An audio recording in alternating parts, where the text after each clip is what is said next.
Saxon, it's great to connect today. Thanks for coming on the podcast. Of course. It's great to be here. It's worth noting that of the 200 plus guests I've had on the podcast, you are officially the youngest guest. So we're in uncharted waters today, but I'm really excited to talk with you, Saxon. You just accomplished something pretty special. But before we get to that, maybe you could just tell us a little bit about yourself. Yeah, of course. Grew up in Huntington Beach, California. Surfed my whole life. Parents put me on the board at like age 2. So I've grown up in the water, around the water, skateboarding, playing music, all that. So surfing has been a huge part of my life. And so I've been doing that for a really long time. I always have shortboarded, which is performance shortboarding like that. And then I started longboarding. So longboarding's been my passion for about 4 or 5 years now. So yeah, Okay, so wow, age two started to surf. Uh, yeah. I'm curious, at what point did you realize that you were pretty good at surfing? Um, you know, growing up maybe until around 11 or 12, I didn't really understand or like have a grasp on what professional surfing looked like. I just went out and rode waves because it was fun. I didn't really like have any drive to get better, right? I was just surfing to surf. And then 11 or 12 hit and consuming media and all that and surf videos and watching the pros do it and I'm like, "Oh, that looks sick. I want to try that. I want to surf like that." And so I really started to try to improve my surfing. My mom paid for coaches, private lessons to get me to a better level. Those helped a lot. But yeah, so just working on my technique and then actually trying to improve was a step that I realized at about maybe 12. I think 12 or 13 is when I realized, hey, I could get better at this. I could improve at this. I could take this somewhere.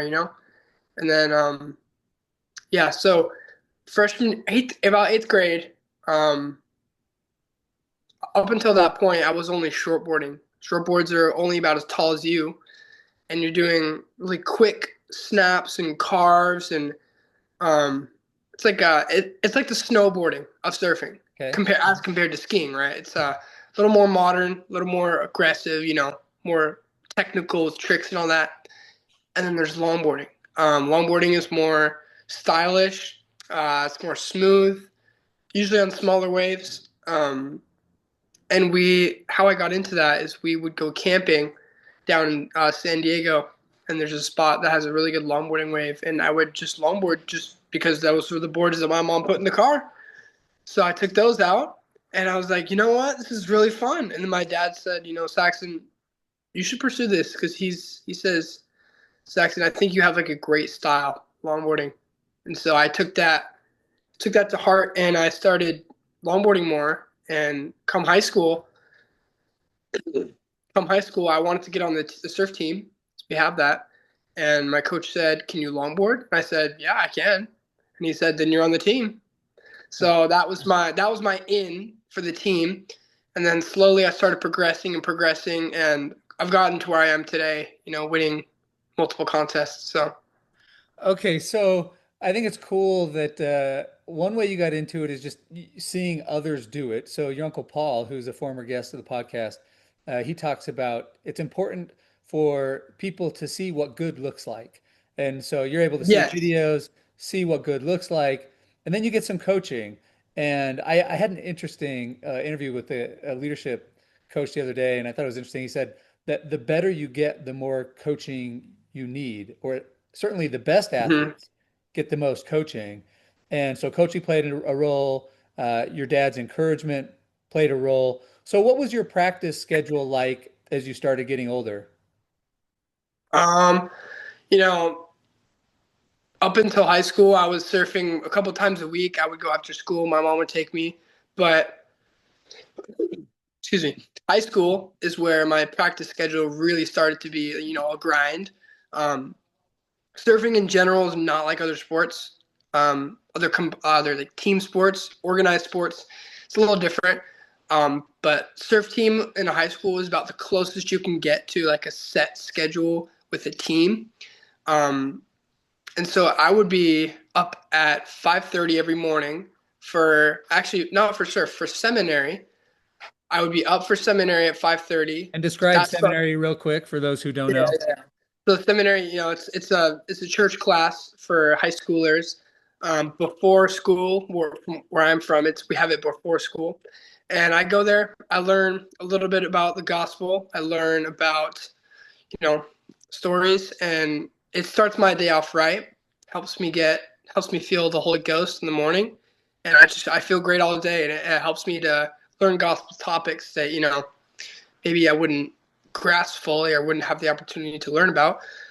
So I wake up, do that at 5:45. That ends at 6:15. I get to the beach by 6:30, and I surf from 6:30 to 7:15 every morning. If the waves are really good, I'll stay out till 8. But yeah, so about 45 minutes every morning, every weekday, and then on the weekends I'd usually go for like an hour or two. So definitely 4 or 5 days a week. Um, I'd say like 4 or 5 hours, 6 hours a week probably. Um, and that's really good for surfing because the ocean is so dynamic and it's always changing. There's always different kinds of swells coming in, making different waves. The sandbars are changing. So surfing every day consistently has really helped my range of skills. I can surf any conditions now because I'm so used to surfing every single morning and seeing how the waves change. And so adapting to that has been really easy for me. Interesting. That's something I'd never considered. I've never surfed. I love to snowboard, and sadly, I think I'm to the point where I don't know if I'll ever try surfing. I really wished I could have or would have. Um, Mhm. so many things. I got so many questions about surfing, but I try not to spend too much time on it. How does a coach coach you? Are they standing on the shoreline? Are they out in the water with you? And what sort of things are they helping you with? Yeah, so basically with the team, there's about 18, 20 kids that are on the team. They all go out in the water, right? And the coach, he's on the sand with a camera. He's filming all of us. Um, and really, there's not much coaching being done compared to other sports. Definitely for competitions, we'll have meetings the day before and we'll go, hey, what do we need to do to win? Talk to each other. I was the captain this past year, and so the coach would give his spiel. He'd go, make sure you get your two good waves for your combined score in your heat. Make sure you're being aggressive. You're paddling around these kids. You're making sure that you're you're paddling for waves. So stuff like that. And then I would give my little thing, just advice on competition surfing. So there's not much coaching going on. It's more of just he's there to film us and he's there to give us advice. The coaching really happens in those meetings, and then at the contests. The contests are between all the schools in this area that I live in. There's about 8 or 9 schools, and we'll have a league of our own. And some of the best schools probably in the nation are in this area, and so Okay. we all compete against each other in the mornings once a week for a contest. Each school competes against each other school twice, once at your home spot and once at their home spot. So that's really fun. That's where the coach comes in, is those contests for sure. Okay, so your coach asked if you could longboard, and you said yes, and so you're on the team. Does that mean that uh, in these surfing competitions there were only longboard competitions, or could have you gone back to shortboard in high school? So I actually did both, but my freshman year I wasn't as good, and so yeah. So my freshman year I wasn't as good, um, and I wanted to get on the team for shortboarding, and my coach said, it'd be if you wanted to get on the team, you should start by longboarding because that's a Got great way to you know get on the team somehow, and then the coach will see that you're good at shortboarding, and then you can get on there. So I started actually with both, and then dropped in and out of shortboarding, but can stay consistent in longboarding.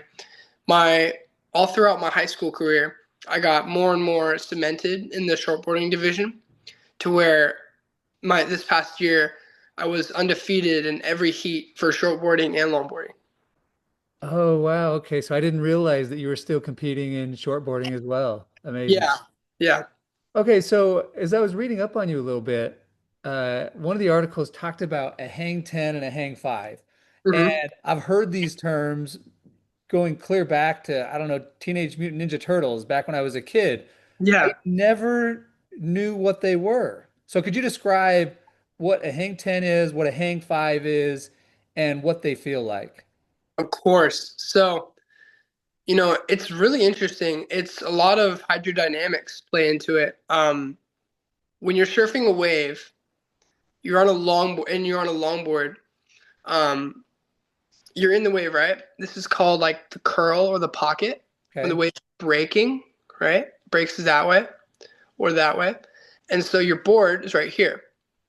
If you walk on the board, inertia will push it a little bit back as you walk forward. And so that inertia pushes the board back into the wave. And so it goes further back into the wave as you're walking up towards the nose of the board. So a hang 10 or hang 5 is when you're on the very front of the board. This is a hang 10 where you have all 10 toes over the nose. The hang 5 is when you just have one foot. Okay. So that happens because yeah, you walk up and the board gets pushed back a little bit, and the lip of the wave, this part, the crashing part, will break on the board and act as a counterweight Oh, interesting. for you up here. So Okay. you've got two weights on both ends of the board, the wave and you, and so that allows you to just levitate in the pocket. The board will look like this instead of being like here, like someone surfing normally. But if you can set up your nose ride well, you can make it so that you're just levitating. And it feels like you're flying because you walk up to the nose, you're squared up. You're not like surfing sideways. You're Yeah. you're like this. And so you're just flying. Like it's the greatest feeling ever. I get to the nose and it's just the ultimate display of confidence, of style, of it's like the pinnacle of longboarding. It's where every guy wants to it's what every guy wants to do. It's where everyone wants to be is on the nose. It's like and the equivalent to that in shortboarding is getting barreled, which is when you're actually in that curl. Yeah. But yeah, it's an amazing feeling. And I go all the time to chase it. Okay. I mean, I'm just like sad I never got to experience that feeling because I can only imagine the water, the waves, nothing in front of you, right? You're at the front of the board. All you're seeing is the water. So cool to hear you describe it. Um, when you go surfing every day, are you able to pull off a hang five every, sorry, when you go surfing every day, are you able to pull off a hang 10, a hang five every day, multiple times a day? What sort of cadence is that? Yeah, I'm at the point now in my um, progression of skills where I can get a solid hang 10, hang 5 every time. Usually I catch a lot of waves because a longboard is more volume. You can paddle faster, get into more waves. Okay. Um, but yeah, I can consistently get. It depends. In 1 hour, I could probably get two or three hang 10s, and then like five hang 5s. So I'm pretty Okay. consistent with it. Okay. Well, let's talk about your national competition. Hmm. So you recently made it to the national competition. Could you walk us through that weekend, including an unexpected surprise you had with the Yep. board? Yeah. Let me get into that. So, um, this is nationals. NSSA stands for National Scholastic Surf Association.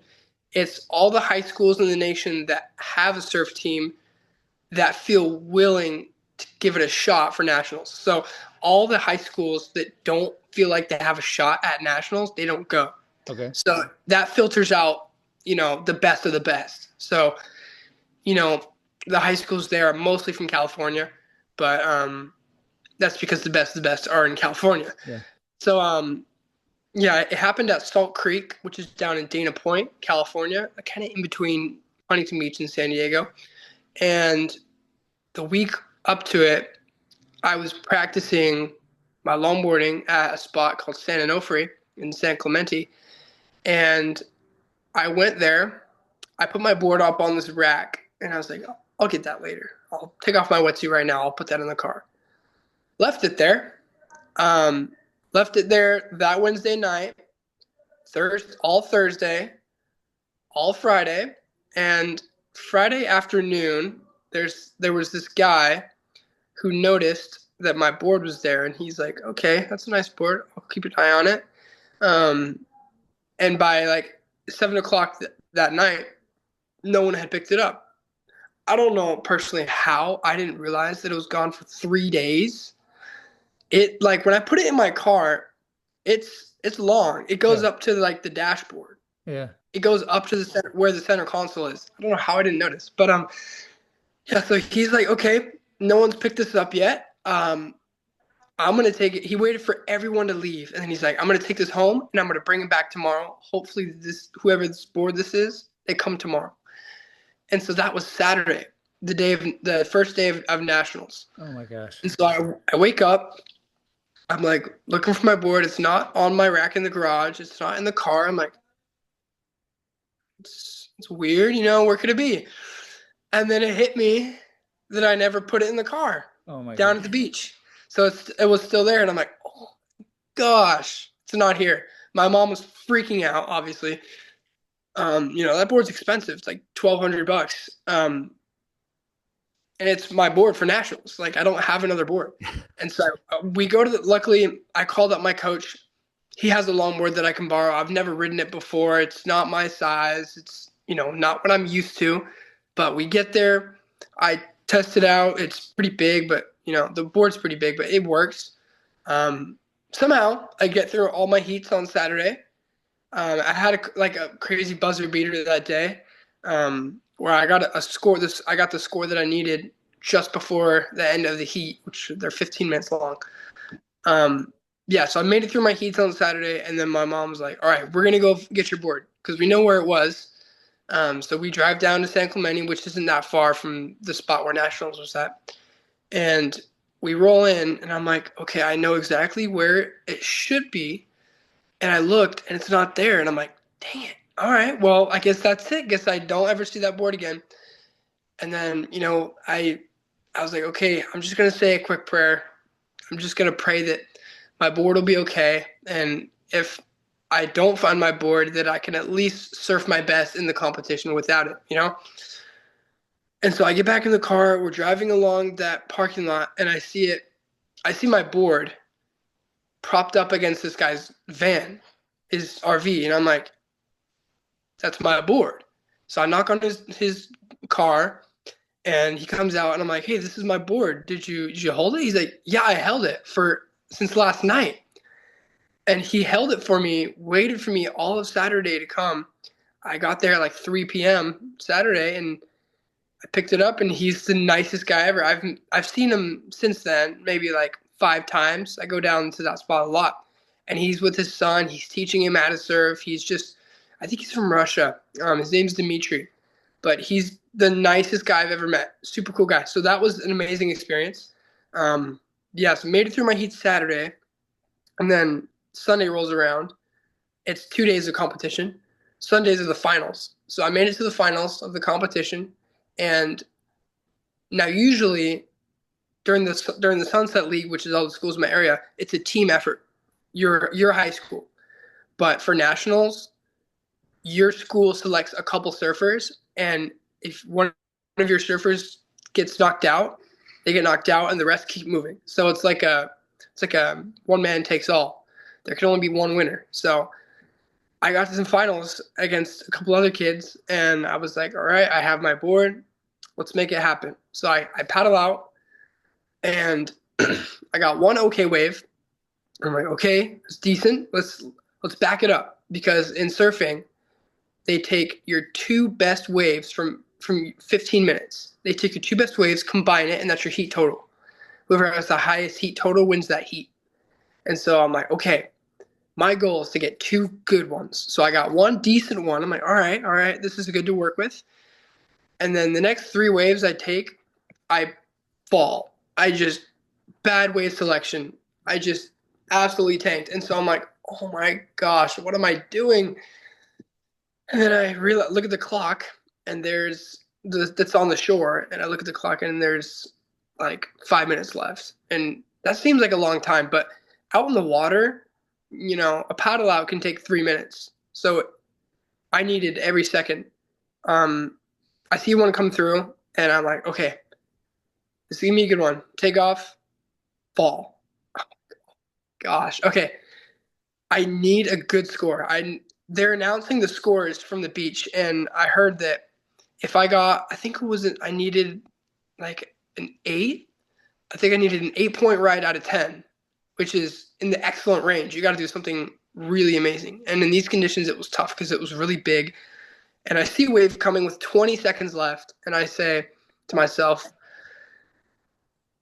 it was a really weird feeling. I said to myself, this wave has to be the one. It's not like, oh, maybe there's one behind it. Maybe I'll have time to get another one. I'll have time to combine. No, I had to make this one count. So I'm like, all right, here goes. So I take off on it, and immediately I see, oh, this section's good. This is going to be a good wave. And so I get to the nose. I get like a long hang five. I come back, do a turn. I get another hang five, come back, close out the wave. Boom. I hear the score. It's like an 8-2. So I clinched it just barely. So I ended up winning the national title that day. My family, or yeah, my dad and my uncle chaired me up, which is in surfing, there's like a tradition where you have two people carry the champion on on both of their shoulders Uh, with someone holding their board up behind them. So my uncle and my dad, they chaired me up to they cheered me up from the water all the way to the booth, and that was the best feeling ever because my dad, he wants me to succeed so badly, and he just wants the best for me. And the look I saw on his face when when like I came in, he was just like, it looked like he won himself, 100%. He was just so stoked for me. So then, yeah, I won. It was an amazing day. Saxon, what an incredible story, experience. I'm just like gushing over this. I'm sure everybody that listens to this is just going to be so happy for you. It's like, some people go a lifetime and don't ever have an experience that is so fulfilling and is such a rush as you just had. Okay, so now you're national champion. What's next in life for you?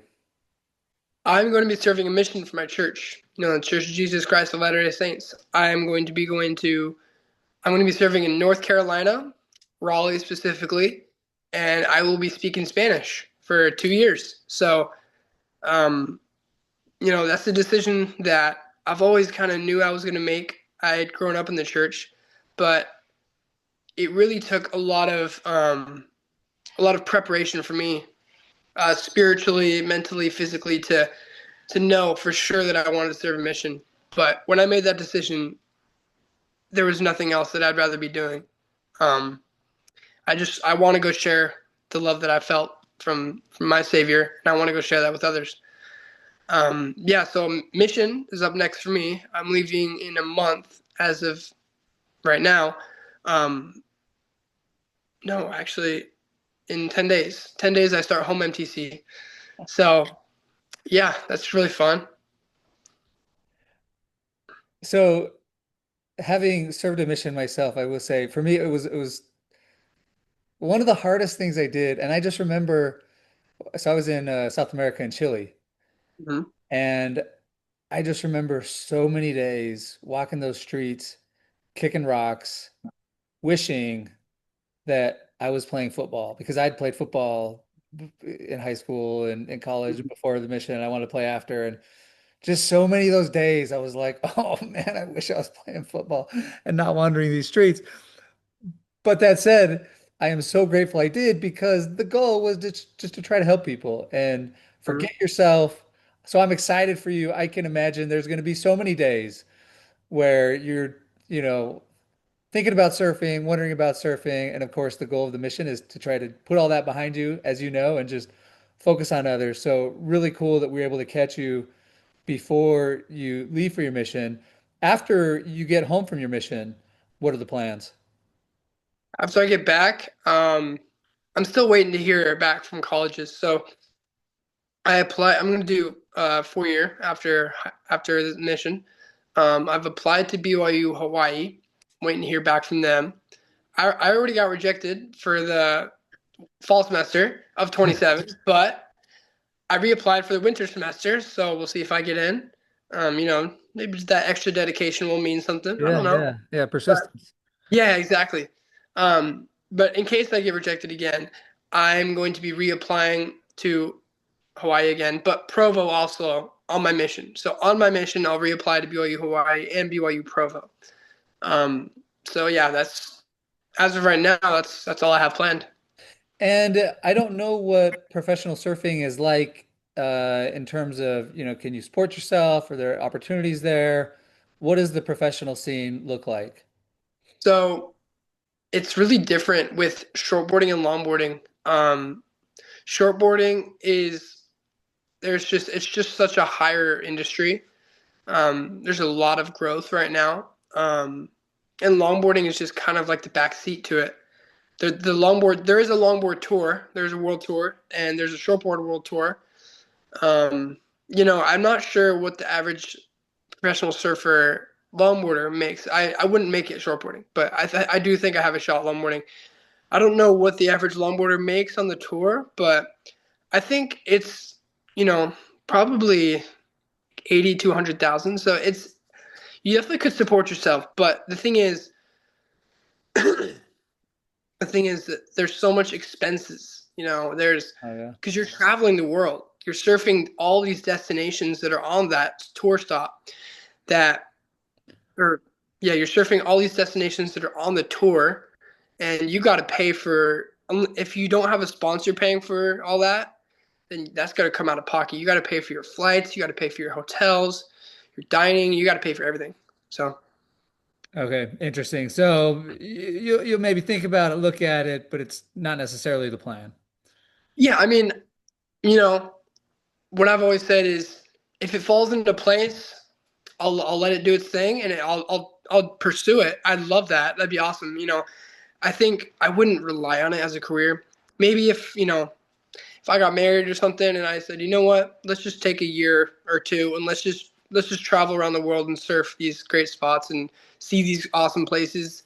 Then sure, that'd be awesome. But I wouldn't rely on it as a career just because I feel like I can do more than just surf in my life. Cool perspective. Okay, last question, Saxon. As you think back on this experience you've had, what lesson have you learned that you would most want to pass on to others? Hmm. Lesson I would most, the lesson I've learned that I would want to pass on to others is that, after all we can do, God is really the controller of our destinies. He's the one that gives us our time. He's the one that gives us our talents. He's blessed me with love for surfing, love for music, skateboarding, all these awesome things that I love to do. And, you know, all glory to him. He's the one that created this earth, and hard work and dedication is a show to him that we appreciate what he's given us. So, for me personally, um, just being humble and knowing that there's people out there that don't have, what some of us have. They don't have the opportunity to surf all the time, to create music, to do the things that I enjoy on a daily basis. And so just realizing the blessings that you have and making sure that you're taking advantage of that and that you're using your talents for good because God's blessed you with those and he wants to see you succeed using those talents. Well, Saxon, you crushed it. I'm going to start interviewing more young people like you. Not that they're going to be able to come through the way you did. This is amazing. This is an all-time favorite interview. I'm so glad we were able to get this scheduled before you leave on your mission. I look forward to following your life and career as you return. And just big thanks for coming on the podcast.